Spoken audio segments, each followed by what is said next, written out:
The start of a new Pokemon generation is typically an exciting time to learn new features and functionality that sets itself apart from the previous generation of Pokemon. And, on the surface, Generation 9 does do that. A completely open-world Pokemon game with a longer playtime and 3 different storylines. Not to mention more freedom where the player can choose which order to battle the gym leaders and proceed through the story. In this video, I'll be mostly keeping out of spoiler territory, especially when it comes to the story of the game, so don't worry if you haven't picked up the game just yet. And this is especially because since the story feels a lot more emotional than the previous Pokemon mainline games, there's also a lot more to the story, and it's something that I really want people to experience without getting any, or as little as possible, story spoilers. Scarlet and Violet have added raids again, which are similar to the ones that are seen in Sword and Shield, but the online experience has definitely been improved, making it a lot easier to join online. Rather than being randomly kicked out whenever you try to join, I found that most of the time when I was doing raids in Sword and Shield, I was just being kicked out, and maybe 1 in 10 I was able to join. In Scarlet and Violet, I feel like it's more 1 in 10 I'm not able to join, so there's still some times where maybe I don't click join fast enough and the group's already filled, but it overall feels like a better experience compared to raids in Sword and Shield, and I absolutely love the raids. They're probably one of my favourite features from Sword and Shield, so I'm glad that they returned. I was kind of worried that it would be one of those new generation gimmicks that just get thrown away in any other future games in the next generation, so I'm glad that those returned. We also have the Pokemon that run throughout the map also seeming more intelligent than in previous generations. They now react to each other and not just the player character.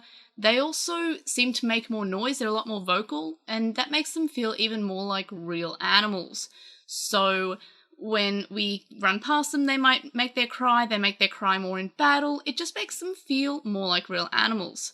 Especially when they're reacting to other Pokemon, they might be surrounding one of their evolutions, and they might be bullying another Pokemon. It's kind of nice, it makes them feel a lot more realistic. In previous games, it just felt like when we had Pokemon in the overworld, they were just reacting to the player, but now they react to more than just that. They climb trees, they just feel like real animals. So that's something that I really have enjoyed, that they've improved on the AI that the Pokemon that run throughout the world have. So it's nice, it makes it kind of more realistic, more immersive.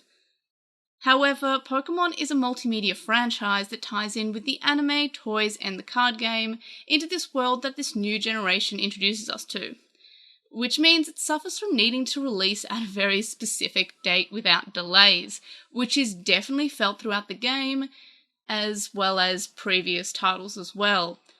So, Pokemon's one of those franchises that can't really be delayed, like the delay that we've seen with many other games, like Animal Crossing being delayed in 2020, it was delayed several months, and Breath of the Wild being delayed, but Pokemon can't have that same delay. A game has to release on a very specific date, so it can tie into the rest of the franchise. The Pokemon games kind of lead the rest of the franchise. We've got the manga that ties in with the games, and then the anime comes out and introduces us to the characters and the card games and the toys.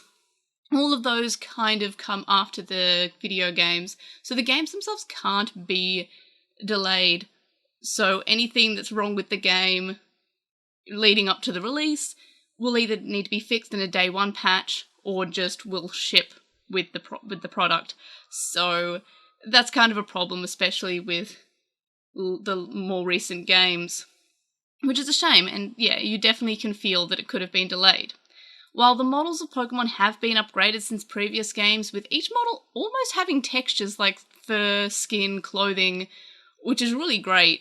Houndour looks fluffy, which is kind of nice. Of course, the models aren't as incredible as you might see in other games, but it's still an improvement for a Pokemon model. It really feels like they took some more time. And also with the textures in clothing that the characters wear, that also feels like that they were developed a little bit more than just having kind of like static blocks. However, the renders itself suffer various glitches and bugs, most of which that occur when playing the multiplayer Union Circle, which is what allows up to 4 players to play in the same game. Outside of the Union Circle, the game has less noticeable frame dips, and often the camera clipping through the ground when in battle, but the main graphical issues, which I'm sure that you've seen throughout the internet, seem to only occur when playing in the Union Circle feature, which is a cool feature, but the bugs kind of make me not want to play it too much. Overall, when just playing in single player, there's just a few times that, as I mentioned, the camera clips through the ground when in battle, or maybe the frame rate dips from time to time, but it's not too bad. The frame rate issue probably is the same as what it has been for the last few generations. In terms of features that I don't like, and these are completely minor and personal problems that I have with the game, so your mileage may completely vary on this one. The first is the fact that there's no real-time day and night system like we have seen in previous titles, and instead has a cycling day-night system like we have in Legends Arceus. Now, this is completely personal. A lot of people might like the fact that it just cycles through, so you can get specific Pokemon at different times of the day without having to wait an entire 12 hours or an entire day to see those Pokemon. So this is completely just me. I love real-time day-night. It makes me feel a lot more immersed into the game. I loved it. I've loved it since Gen 2. I didn't like Gen 3 because it had no real-time day-night system. I didn't like Sun and Moon particularly because I got Moon, and that meant that the time was flipped. So I really do like my real-time day and night system. So this is completely personal. You might actually prefer the cycling, and that might be a positive for you. But just for me, I prefer the real-time day-night system. My other gripe with the game, again, this is just me. While there are a huge amount of customization options when first starting the game, the clothing options are almost non-existent. You're able to change uniforms between 4 presets, depending on the seasons, like a summer uniform, a winter uniform, etc., and you can purchase and wear accessories such as gloves, glasses, hats, shoes, socks, and headwear, and of course you can change your hairstyle and eye colour. You cannot and are unable to purchase and wear clothing like you could in previous mainline Pokemon games since X and Y.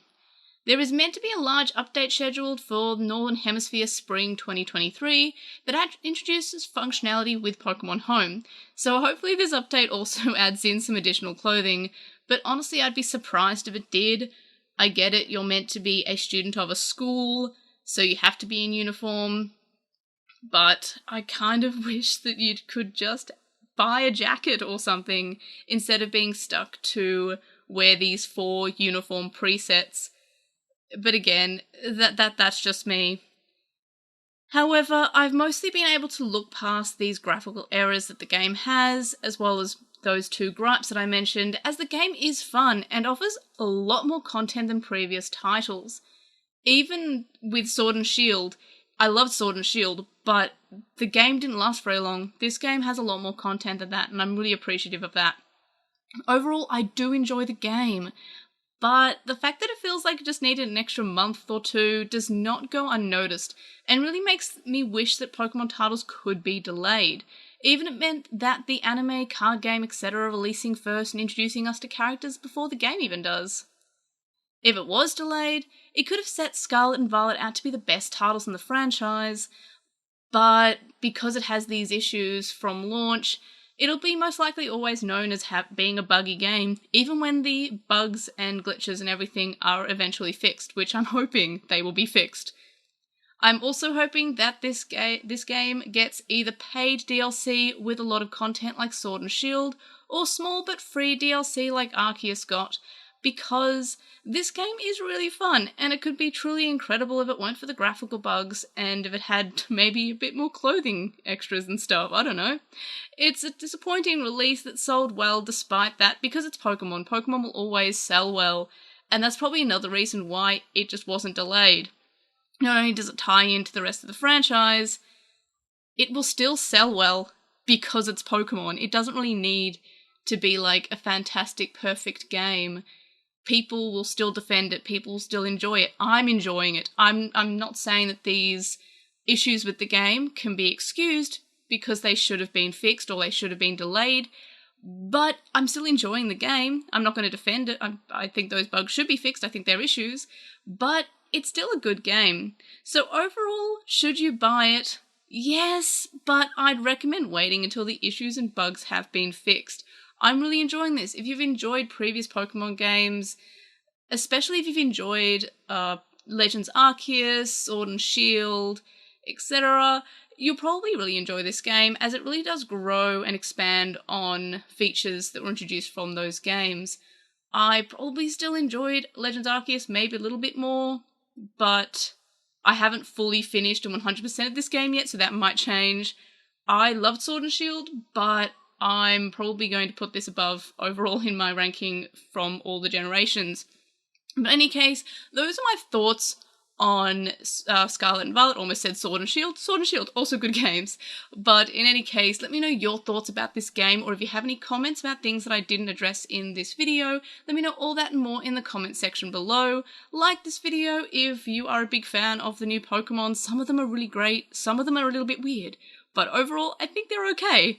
And of course, subscribe if you haven't already. Yes, I am a Digimon fan. I mainly focus on Digimon and Tamagotchis and other virtual pets, but I do like to talk about Pokemon from time again, so if you are a Pokemon fan and don't really care about Digimon, please subscribe anyway. Maybe I'll do more Pokemon videos in the future, especially if this video does well.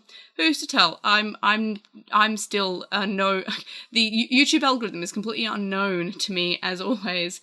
But in any case, please subscribe. I'm trying to hit 13,000 subscribers by the end of the year, so not looking good. But please subscribe, and of course, I will see you on the next video. Bye.